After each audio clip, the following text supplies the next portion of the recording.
परं ब्रह्म तस्मै श्री गुरवे नमः। ओम शांति शांति शांति। तो यहाँ तक ज्ञान की जो 7 भूमिका है उसको संक्षेप से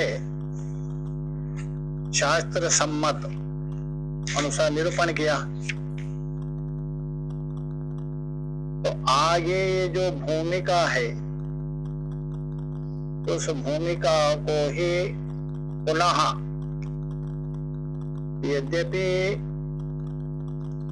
इसी में भी 364 और 367 श्लोक तक वहां बता दिया था कि आपके 76वें पृष्ठ में 76 पृष्ठ में बता दिया था। वहां प्रतिज्ञा की थी, प्रतिज्ञा। अभी उसी को ही यहाँ उपसंहार रूप से संक्षेप से बताने जा रहे हैं, क्योंकि उपक्रम और उपसंहार एक होना चाहिए, इसलिए उसी को ही पुनः बताने जा रहे। देखिए श्लोक देख लीजिए। भूमिका त्रितयं जाग्रत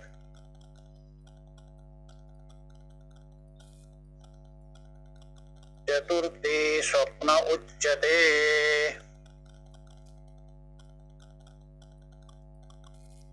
तावती साधकावस्था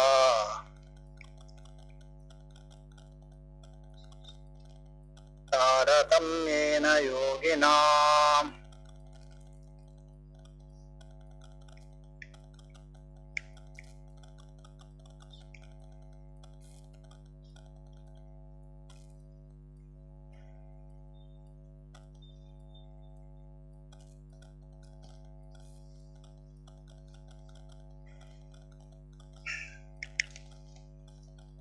भूमिका त्रितयम्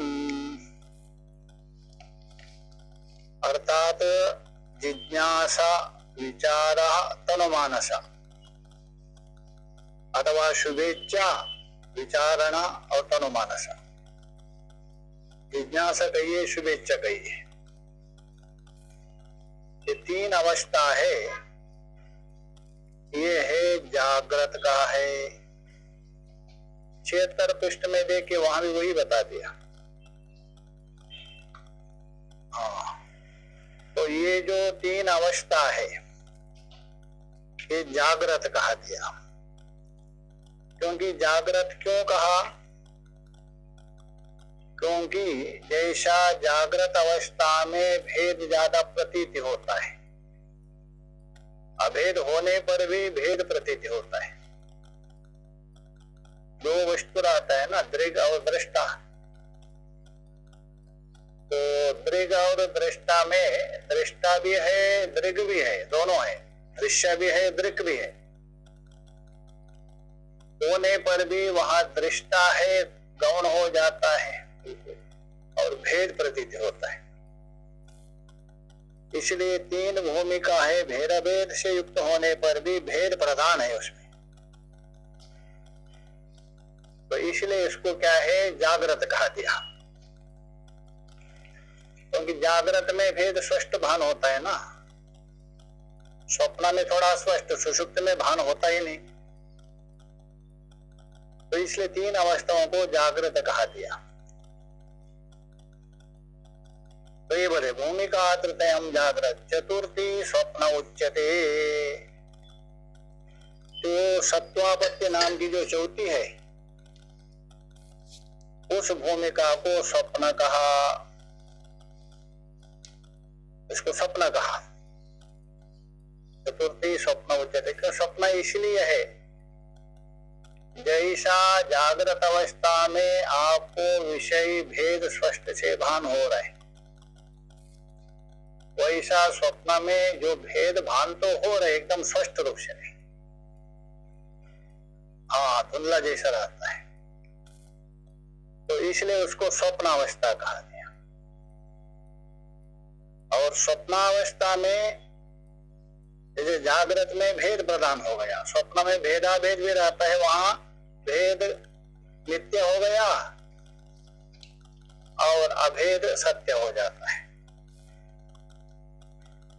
उसमें दो अंश है, मतलब वो स्वप्न में जो भेद पदार्थ है ना दिख रहे, वो बाधित हो जाता है नित्य रूप से,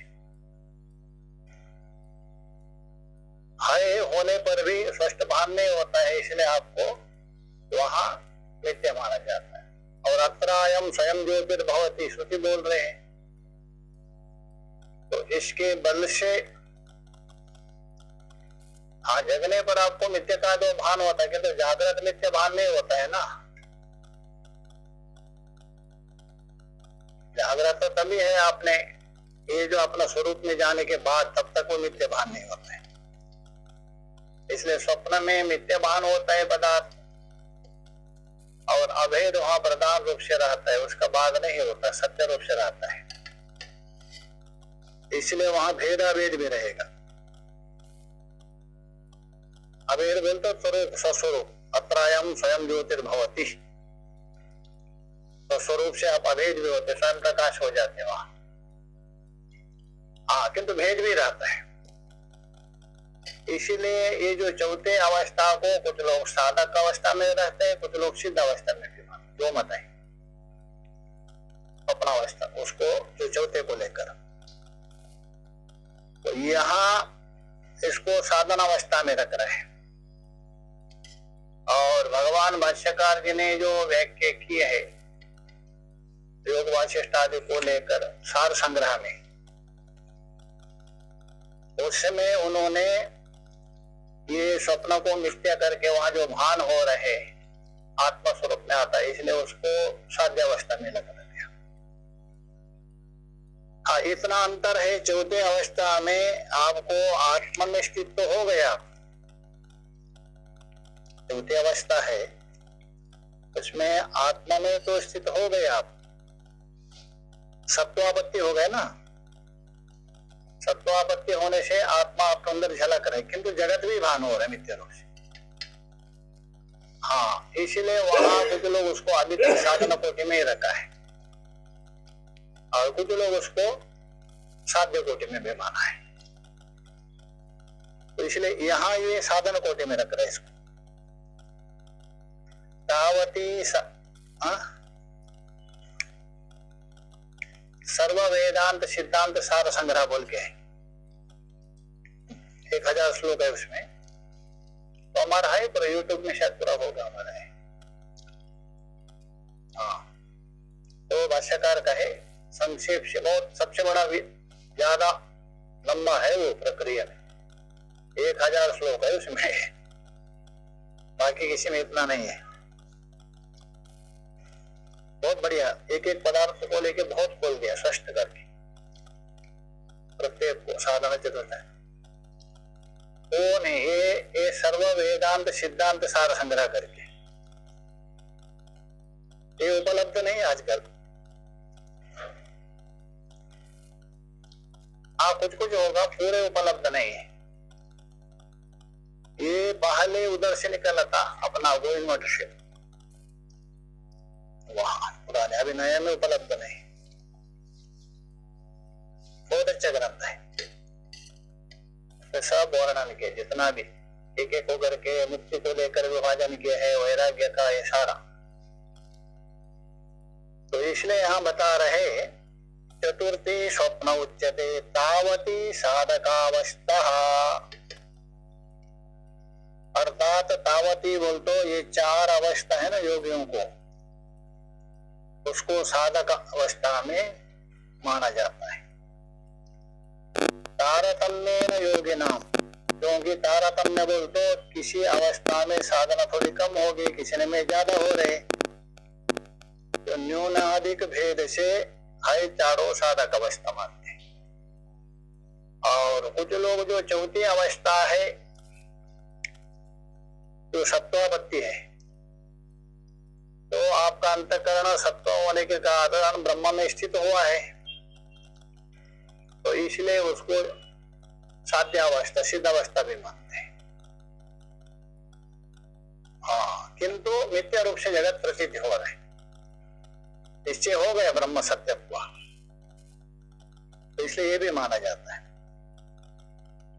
तो ये चार अवस्था को, आगे जो बची हुई तीन अवस्था है ना, वो निश्चय रूप से सिद्धावस्था माना जाता है, उसको बता रहे। पंचमी दो समारभ्या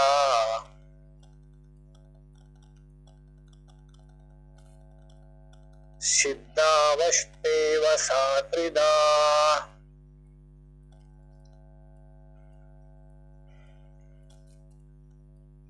तीसरेणामप्यवस्थानाम्